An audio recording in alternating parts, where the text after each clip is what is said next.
hari ibyorezo bigiye kujya biza muri iyi si. Abantu bagende bahura n'ibyorezo batigeze babona, ibyorezo bimwe biburigwe, indwara zimwe ziburigwe imiti. Ariko ndagira nkubwire ngo niba Yesu atinze kuza, ariko menye yuko urupfu rudatinze, kandi nyuma y'ubu buzima hari ubundi buzima, kuko Imana izazana umurimo wose mu manza, izabashyira mu rubanza, kandi ngo ari ibihishwe, ari ibyakozwe ku mugaragaro, n'ibyakorewe mu mwijima aho abantu batareba. Ibyo byose ngo Imana igiye kubizana mu rubanza, kandi ngo nirangiza yitura umuntu wese ibikwiriye ibyo yakoze, ari ibyiza cyangwa ari ibibi. Muri iyi minsi Imana yarambwiye ngo bwira abantu yuko abageni benshi batashye, utangariza abantu yuko hano imbere hari impfu nyinshi, kandi impfu zigiye gutwara abakomeye n'aboroheje, abana batoya n'abakuze n'abasaza. Ariko ndabwira uyu munyabinyoma wihisha mu murimo w'Imana, ishyano rirakugwiriye, akaga karakugwiriye, yewe wa munyabinyoma we, yewe wowe ubeshya ngo Imana iravuze kandi itavuze. Ariko umva isezerano rikomeye Imana igiranye nawe muri uyu mwanya. Abo bose ubona nubwo bari hejuru yawe, igihe kiraje ya yindi ivuga bikaba yateka bigakomera, ngo nanjye nzakurinda. Igihe cyo kugerageza kigiye kuza mu bihugu byose, kugerageza abari mwese. Maze iminsi mbabwira ngo n'uwibwira yuko afite amahoro, amenye yuko igihe cy'amahoro kigenda gishira. Turabona intambara hirya no hino mu bihugu bitandukanye.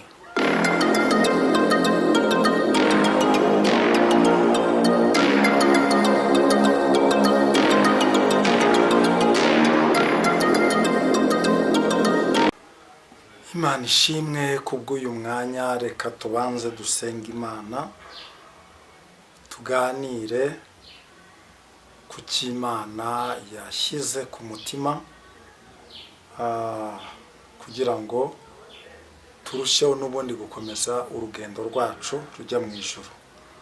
Mana Data wa twese uri mu ijuru, turagushimiye kubw'uyu mwanya, tugushimiye yuko utwemereye kongera kugera imbere ya kamera. Dushyigikire Mana, Umwuka Wera dukoreshe atuyobore, ndinde kuvuga ibyanjye ahubwo mvuga ibyawe. Ngaho rero ubuntu bwawe, babazi zawe no gufashwa n'Umwuka wawe wera bibane nanjye mu izina rya Yesu, amen. Dusome ijambo ry'Imana dusanga mu Byahishuriwe Yohana ibice 3. Turasoma duhereye ku murongo wa 7, tugeze ku murongo wa 11. Handitswe ijambo riri kuvuga ngo wandikire marayika w'itorero ry'i Filadelifiya uti: uwera kandi w'ukuri, ufite urufunguzo rwa Dawidi, ukingura ntihagire ukinga, kandi ukinga ntihagire ukingura. Aravuga aya magambo ati: nzi imirimo yawe, dore shyize imbere yawe urugi rukinguye, kandi ntawe ubasha kurukinga. Kuko ufite imbaraga nke, nyamara ukitondera ijambo ryanjye, ntiwihakane izina ryanjye. Dore nguhaye bamwe bo mu isinagogi ya Satani, biyita Abayuda nyamara atari bo, ahubwo ari abanyabinyoma. Dore nzabahata kuza bikubite imbere y'ibirenge byawe, bamenye yuko nagukunze. Kuko witondeye ijambo ryo kwihangana kwanjye, nanjye nzakurinda. Igihe cyo kugerageza kigiye kuza mu bihugu byose, kugerageza bari mu isi. Ndaza vuba, komeza ibyo ufite, hatagira ugutwara ikamba ryawe. Amen.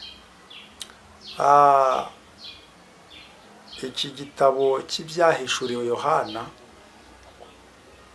uyu mugaragu w'Imana Yohana yanditse iki gitabo ari ku kigwa cy'Ipatimo, aho bari baramujugunye bagira ngo azagweyo, ariko Imana imusangayo imuherayo ubutumwa. Rimwe na rimwe hariho igihe abantu batujugunya ahantu habi bibwira ko hantu batujugunya turi buhagwe, ariko Imana ikahaturindira, ahubwo tukabonerayo Imana. Niyo mpamvu njya nkunda kubwira abantu ngo ibyo abantu bibwira ntabwo ari ibyo Imana yibwira. Umugaragu w'Imana witwa Pawulo niwe wagiraga ishyaka ryo kurenganya abantu bavuga izina rya Yesu, kandi akanezeza abayuda, kandi mu by'ukuri ubwo yabikoraga yumvaga ari mu murimo w'Imana, ariko atazi yuko yamaze gutana kera, atazi yuko yahabye. Na n'uyu munsi dufite abantu bibwira ko bari mu murimo w'Imana, ariko Imana yareba imitima yabo igasanga barahabye, igasanga bari kure y'Imana, igasanga nta kominikasiyo bafitanye nayo. Uyu Yohana rero nawe yakoze umurimo w'Imana mu gihe kigoye, kuko mu gihe cya Yohana ntabwo abantu bavugaga izina rya Yesu bemerwaga. Umuntu wese uvuga izina rya Yesu, uwo muntu yagombaga guhura n'ibibazo. Uyu Yohana rero baza kumuteka mu ngunguru y'amavuta, ariko Yesu akora igitangaza ntiyashya. Babonye adahiye nibwo bamujugunye ku kigwa cy'Ipatimo ngo azagweyo, ariko Yesu arahamurindira, ahubwo amuherayo igitabo cy'ibyahishuwe. Imana yacu nishimwe cyane. Hariho igihe abantu bakujugunya ahantu habi. Birashoboka ko n'itorero usengeramo ryakujugunya ahantu habi. Birashoboka yuko n'abo mwasenganye bakujugunya ahantu habi, kandi bakumva yuko bari kurwana ishyaka ry'umurimo w'Imana. Muri iyi minsi abantu bitwa abahanuzi, nubwo dufite abahanuzi benshi bari kubivangavanga bakabipirata, ariko nanone ndabihamya abahanuzi bazima bariho. Abantu bavuga Imana rwose, bavugana n'Imana, bakorana n'Imana bariho. Ariko nanone muri iki gihe cya none ni igihe ubuhanuzi butakigezweho, ni igihe abantu benshi batagikeneye kumva ubuhanuzi, ndetse ni igihe ushobora kuba wavuga iby'Imana ikubwiye ukaba wanabizira. Ariko nubwo bimeze bityo, Imana iracyakora kandi iracyagendera mu bantu bayo. Uyu Yohana rero nawe amaze kujugunywa ku kigwa cy'Ipatimo, ahangaha Yesu aramusanga, amuha ubutumwa bw'amatorero 7 yo muri Aziya. Ariko iyo usomye aya matorero yo muri Aziya uko ari 7, usanga amatorero amwe yarahawe ubutumwa bwo kuyagaya. Ariko Yesu ageze kuri iri torero ry'i Filadelfiya, arandika ngo wandikire marayika w'itorero ry'i Filadelfiya uti: uwera kandi ukuru ufite urufunguzo rwa Dawidi, ukingura ntihagere ukinga, kandi ukinga ntihagere ukingura. Aravuga aya magambo ati: nzi imirimo yawe. Erega ndagira ngo nkubwire ngo mwene data, imirimo yawe yose Imana irayizi. Abakene ugaburira Imana irabizi. Zafubyi wagiriye neza Imana irabizi. ijambo ryatubwiye ngo nzi imirimo yawe. Hari abantu bakora imirimo myiza, bagakora umurimo w'Imana, ariko bagashidikanya batari ko ibi ngibi nkora n'ubundi aharaho ntibyaba ari igihombo. Ndimo nkubwira ngo Kristo wamamagaye ukorana nanjye arimo arakubwira ngo azi imirimo yawe. Haleluya! Imirimo yawe irazwi. Ndagira ngo nkubwire ngo nubwo wabona ukora imirimo abantu ntibakwemere. Na Yesu yagiye akiza abarwayi akazura n'abapfuye, ariko ntabwo bigeze bamwemera. Ariko ndagira ngo nkubwire ngo Imana ivuganye nawe ngo imirimo yawe irazwi.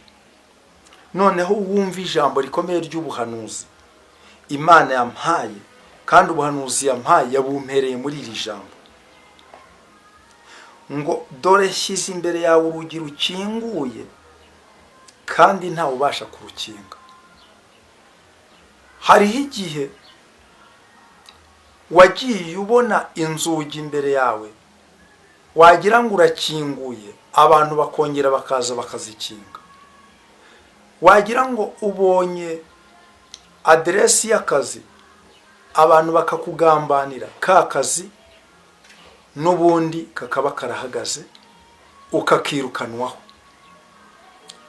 Ariko ndaguhanurira mu izina rya Yesu, iri jambo riratubwiye ngo dore shyize imbere yawe urugi rukinguye kandi ntawe ubasha kurukinga. Imana izi yuko hari igihe abantu bajya bakinga inzugi, ukaba wabona umugisha w'akazi, ukaba wabona umugisha w'urugo, ukaba wabona umugisha w'ikintu runaka, ariko abantu bakaza bakabyinjiramo n'ubundi bakabifunga. Niba ari akazi bakavuga bati uriya muntu ni umujura, kandi wenda bakubeshyera, ka kazi ukakirukanwaho. Niba ari urugo bakaba baza bakavuga bati uriya muntu afite ingeso mbi, kandi bakubeshyera, n'ubundi ugasanga urugo rwawe rurasenyutse. Cyangwa se waba uri umusore cyangwa se uri umukobwa ugiye gukora ubukwe bwawe bakabwica, urugi bakarukinga. Ariko uyu mwanya magurukanye ijambo rivuze ngo dore shyize imbere yawe urugi rukinguye kandi nta muntu ushobora kurukinga. Iyera yicaye mu ijuru ryera, ikinga ntihagere ukingura, kandi yakingura ntihagere ukinga. Niyo ivuganye nawe uyu mwanya. Umva neza ijambo rikomeye cyane. Ijambo riratubwiye ngo kandi ntawe ubasha kurukinga kuko ufite imbaraga nke, nyamara ukitondera ijambo ryanjye, ntiwihakane izina ryanjye. Nubwo uri umunyantege nkeya, ariko witondera izina ry'Imana, witondera isezerano ry'Imana, ntiwigere ureka Imana yawe. Nicyo gituma Imana ivuganye nawe muri uyu mwanya ijambo rikomeye cyane ngo dore nguhaye bamwe bo mu isinagogi ya Satani, biyita Abayuda nyamara atari bo. Uzi ko dufite abantu biyita abakirisitu kandi atari bo. Aba bantu biyita Abayuda nyamara atari bo. Ntabwo ushobora kubagenzuza amaso y'umubiri ngo uzababone, ariko burya Imana izi yuko hari abantu biyita Abayuda nyamara atari bo. Abo ngabo mu itorero barimo, abo ngabo muri korali barahari, abo mu badiyakoni barimo, mu bapasiteri bariyo, mu bahanuzi bariyo, mu bavugabutumwa bariyo, biyita abakirisitu, biyita abakozi b'Imana nyamara kandi atari bo. Ijambo rikomeye cyane ngo ahubwo ari abanyabinyoma, Erega Imana izi ko muri uyu murimo harimo abanyabinyoma, ariko ndabwira uyu munyabinyoma wihisha mu murimo w'Imana, ishyano rirakugwiriye, akaga karakugwiriye. Yewe wa munyabinyoma we, yewe wowe ubeshya ngo Imana iravuze kandi itavuze, wowe ubeshyera Imana ukiyita umuhanuzi kandi utari we. Nawe urabizi Imana yaragutoranyije iguha impano zayo, ariko kubera ko wagiye kure yawe y'Imana, uyu mwanya umwuka w'Imana yamaze kukuvaho. Ariko magingo aya urabipirata, ukajya imbere ya kamera ugatitira ngo uri umuhanuzi uruguhanura, ukagera mu cyumba ukabeshya abantu ngo uri umuhanuzi, ariko Imana izi ko uri umunyabinyoma. Kintu gifite agaciro kuruta ibindi. Yewe wa munyabinyoma we, fata umwanya wihane. Imana nibura yakugirira impuhwe, ikongera ikakugaruraho umwuka wayo wera, nibura ukongera ugakorana nayo, kuko Imana ni inyembabazi. Ariko ijambo rikomeye cyane ngo dore nzabahata, ngo dore nzabahata kuza bikubita imbere y'ibirenge byawe, bamenye yuko nagukunze. Erega mwene data ni wowe ubwirwa, erega mushiki wanjye ni wowe ubwirwa, mu muryango nibakwemera, aho wagiriye mu bintu by'agakiza, abantu n'ubundi bahise n'ubundi bakuvaho. Ariko mva isezerano rikomeye Imana igiranye nawe muri uyu mwanya. Abo bose ubona nubwo bari hejuru yawe, igihe kiraje ya yindi ivuga bikaba yateka bigakomera, ngo izabahata baze bikubite ku birenge byawe, bikubite imbere y'ibirenge byawe.